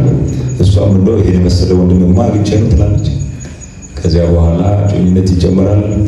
ከዚያ በኋላ ያው እሱም ምን ችግር አለ ወደፊት አገባሻለሁ ይላታል። ችግር አለ፣ በደምብ ችግር አለ። ካላገባሃት ሴት ጋር መተኛት ኃጢአት ነው። እግዚአብሔር እጅግ በጣም ይጠላዋል። እንኳን በኋላ የምታገባት የማታገባት ቀርቶ የምታገባት እንኳን ቢሆን ማለት በእግዚአብሔር ዘንድ ቶታሊ የማይፈቅድ ነው። እጮኝነት በጣም የከበረ ህይወት ነው። ስለዚህ በጊዜው ነው ያብሮ ተቃቅፎ ተኝቶ። ምክንያቱም ምዕራፍ 13 ላይ መጋባት በሁሉ ዘንድ ክቡር ይሁን፣ መኝታው ንጹሕ ይሁን እያለ ይናገራል። ከዚህ ውጭ የሆነውን እግዚአብሔር ይበቀላል ይላል። አመንዘሮችን፣ እንደዚህ አይነቶችን ሴሰኞችን እግዚአብሔር ይበቀላል እያለ ይናገራል። ስለዚህ እናንተ ወጣቶች ናችሁ፣ ልጆች ናችሁ፣ ለእኔ ልጆቼ ናችሁ፣ ሁላችሁ እዚያ ናችሁ። ስለዚህ አደራችሁን ማንም አያታልላችሁ። በዚህ ዘመን ደግሞ ችግር የለውም ኃጢአትን የሰራው ስጋዬ ነው የሚል ትምህርት አለ። መንፈሴ ሲልድ ነው፣ በመንፈስ ቅዱስ ተሸፍኗል፣ አይረክስም የሚል ነገር አለ። አንደኛ በጣም ያሳዝን ነገር ነው። ይሄ ማስተባበያ ነው። ማንም አያታልላችሁ ቅድም ያለው ነገር አለ አይደል? ኦኬ። በሁለተኛ ቆሮንቶስ 7 ላይ ከላይ ያለው ከምዕራፍ 6 መጨረሻ አንስቶ እንዲህ አይነት የተስፋ ቃል ካለን በእግዚአብሔር ፍርሃት ቅድስናን ፍጹም እናድርግ ይልና መንፈስንና ስጋን ከሚያረክስ ነገር ሁሉ ራሳችንን እናንጻ ይላል። በኢየሱስ ብናምን መንፈሳችን በመንፈስ ቅዱስ በኩል የታተመ ቢሆንም የመርከስ ዕድል አለው። ለዚህ ነው መንፈሳችሁን ስጋችሁን ከሚያረክስ ነገር ሁሉ ራሳችሁን አንጹ። ስለዚህ መንፈሳችን፣ ነፍሳችን፣ ስጋችን ልክ ስጋ ሲረክስ ነፍስም መንፈስም ይረክሳል። ስለዚህ እንዳያታልላችሁ ማንም። አንዳንዶች ደግሞ የለም ግድ የለም ኦልሬዲ በኢየሱስ አምነናል፣ ኦኬ እና ጸድቀናል፣ ነገር ድነናል፣ ገብቶልናል፣ አዲስ ፍጥረት ሆነናል፣ ከዚህ በኋላ ኃጢአት ብንሰራም ችግር የለውም ንስሐ መግባት አያስፈልግም የሚሉ አሉ። እና ይሄ አጋንንታዊ ትምህርት ነው። አጋንንታዊ ትምህርት ነው። እና በርካታ ማስተባበያዎች አሉ። እንዲህ ስለሆነ እንደዚያ ነው ችግር የለውም ምናምን፣ ሁላቸውም አጋንንታዊ ናቸው። ስለዚህ እንዳትቀበሉ፣ እንዳትሰሟቸው። ነገ ብዙ ዋጋ ትከፍላላችሁ። እጅግ በጣም የተባረከ ትዳር ወደፊት ትኖራላችሁ። ባይደወይ ከጋብቻ በፊት ወሲባዊ ግንኙነት የነበራቸው ሰዎች በጋብቻ ውስጥ መተማመን አይችሉም። በቃ እንደተጠራጠሩ በጣም ብዙ ሰው ነው የምናስታርቀው ያለው። ለምን? ከጋብቻ በፊት ወሲባዊ ልምምድ ነበራቸው፣ ወይ እሷ ወይ እሱ ወይ ሁለታቸው። እዚያ በኋላ መተማመን አይኖርም። እሷም እሱን ትጠረጥረዋለች፣ እሱም እሱን ይጠረጥራል። በጥርጣሬ የተሞላ በጭቅጭቅ የተሞላ ሰላም አልባ ደስታ አልባ የእግዚአብሔር ክብር የሌለበት በረከት የሌለበት ትዳር ውስጥ ትኖራላችሁ። ትዳራችሁ የተባረከ እንዲሆን፣ የደስታ እንዲሆን፣ የሰላም እንዲሆን ወደፊት እግዚአብሔር መልካም ትዳር እንዲሰጣችሁ ከፈለጋችሁ ዛሬ በወሲባዊ ሕይወታችሁ ንጹሕ ሁኑ፣ ተቀደሱ፣ ሽሹ፣ አምልጡ። ግቢ ውስጥ ምሳሌ ሁኑ። እንዴት ደስ ይላል! አሁን በቁጥር እዚህ ጋር መጻፍናችሁ ሳይ በእያንዳንዳችሁ በኩል ጌታ መገለጥና መታየት አለበት። አንዱ ጌታ በእኛ ተገልጦ የሚታየው በወሲብ ሕይወት ነው። ማለት ሴክሹዋል ሪሌሽንሽፕ ወንድ ከሴት ጋር ባለው ግንኙነት ውስጥ ንጹህ መሆን አለባችሁ። ማንም የማይነቅፋችሁ መሆን አለባችሁ። እሱ መባል የለባችሁ። ኦኬ አይደለም? ያው እንግዲህ በርካታ ብዙ ነገር ማንሳት ይቻላል። ያው ከጊዜ አንፃር እዚህ ጋር ሰብሰብ ለማድረግ ሞክር። ስለዚህ መቀደስ በወሲብ ሕይወት ውስጥ መቀደስ ለእኛ እጅግ በጣም አስፈላጊያችን ነው። አንደኛ የእግዚአብሔር ፈቃድ ስለሆነ፣ የእግዚአብሔር ትእዛዝ ስለሆነ በወሲባዊ ሕይወታችን ካልተቀደስን ለብዙ አላስፈላጊ ነገሮች ውስጥ ከመንፈሳዊ ሕይወት ጀምሮ አካልን ጭምር ለሚጎዱ ነገሮች አልፈን እንሰጣለን። መንፈሳዊ ሕይወታችን ሳይኮሎጂካሊ፣ ኢሞሽናሊ ኢቨን ሶሻል ላይፋችን ነው አፌክትድ ይሆናል። ባይ ዘ ወይ አንዳንድ ጊዜ ሳያስቡ ድንገት ወሲባዊ ግንኙነት ውስጥ የገቡ አንዳንዶች በጣም ውስጣቸው የበቀል ስሜት ይፈጠራል። ወንድን ያለማመን ነገር ይፈጠራል። ወይም ወንድ ሴት እና ቨርጂኒቲ ለወንድም ለሴትም ነው ማለት ነው የሚሰራው፣ ለሴት ብቻ ነው። እግዚአብሔር ንጽህናችን ይፈልጋል። የእኛ አምላክ ንጹህ ነው። የእኛ ጌታ ቅዱስ ነው። ስለዚህ አይነው እኛ የመጣ ነው ከረከሰ አዳማዊ ከሆነ ሕይወት ውስጥ ነው። አንዳንዶቻችን በጌታ አልነበርንም። ስለዚህ ብዙ የረከሰ ሕይወት ሊኖረን ይችላል። ንስሐ ስንገባ በኢየሱስ ስናምን በኢየሱስ ደም ታጥበናል፣ ነጽተናል፣ በመንፈስ ቅዱስ በኩል ተቀድሰናል። ከዚያ በኋላ መኖር ያለብን ግን ንጹህ ሕይወት ነው፣ የተቀደሰ ሕይወት ነው። እግዚአብሔር ደስ የሚያሰኝ ሕይወት መኖር አለብን እና አንደኛው ለእግዚአብሔር ክብር ነው። በደንብ ማወቅ ያለባቸው መቀደሳችን የእግዚአብሔር ፈቃድ ስለሆነ ነው። ስንቀደስ እግዚአብሔር ይደሰታል፣ እግዚአብሔር ይከብራል። ሁለተኛው ለእኛ በረከት ነው፣ ለሌሎች ለብዙዎች በረከት ነው እና ኮንሲኮንሱ ጄኔሬሽናል ነው። ማለት ነው አፌክት የሚያደርገው ተጋቢዎችን ወይም ደግሞ የሴክሹዋል ፓርትነሮችን ብቻ አይደለም፣ ከነሱ በኋላ የሚመጡትን ልጆች ሁሉ አፌክት ያደርጋል። ስለዚህ ሴክሹዋል ፒዩሪቲ የአሁን ብቻ አይደለም የወደፊትም ነው። ስለዚህ ዛሬ አሁን ንጹህ ከሆናችሁ ወደፊትም ሕይወታችሁ ንጹህ ይሆናል። እግዚአብሔር በእናንተ ይከብራል። እግዚአብሔር ሕይወታችሁን፣ ቤታችሁን፣ ኑሯችሁን፣ ትዳራችሁን ይባርከዋል። ለሌሎች ለብዙዎች ይህ በጣም ስቴብል የሆነ በጣም የተባረከ መልካም ትዳር፣ ለብዙዎች ምሳሌ የሚሆን ትዳር፣ ሰፈር ውስጥ ቸርች ውስጥ ለብዙዎች ምሳሌ የሚሆን ትዳር ቤዚካሊ ያው ሁላችሁ እንደምታውቁት የአንድ ማህበረሰብ ፕራይመሪ የሆነው የሶሻል ኤጀንሲ የሚባለው ምንድነው? ፋሚሊ ነው። ፋሚሊ ደግሞ የሚመሰረተው በሴክሹዋል ፒዩሪቲ ላይ ነው። ሴክሹዋል ፒዩሪቲ ፋሚሊን ጤናማ ያደርጋል። ባል ሚስት ግንኙነታቸውን ጤናማ ያደርጋል። ያ ደግሞ ለማህበረሰብ ለሀገር የሚተርፍ ነው። ስለዚህ እዚህ የመጣችሁት ሳይንስ ለመማር ብቻ አይደለም እና ወደፊት የምትሰሩበትን ስራ ማለት የፕሮፌሽናል የሆነውን እውቀት ክህሎት ምናምን ለማግኘት ብቻ አይደለም፣ ጌታንም ለመግለጥ ጭምር ነው። ጌታ በእናንተ በቅድስናችሁ እየተገለጠ ይታይ። አሜን። ክብር ለጌታ ይሁን እና በዚህ ልክ ዛሬ ካየን ይበቃናል። እግዚአብሔር ሊረዳችሁ እንግዲህ ጸልይላችኋለሁ። ታሳሳላችሁ አንዳንዶቻችሁ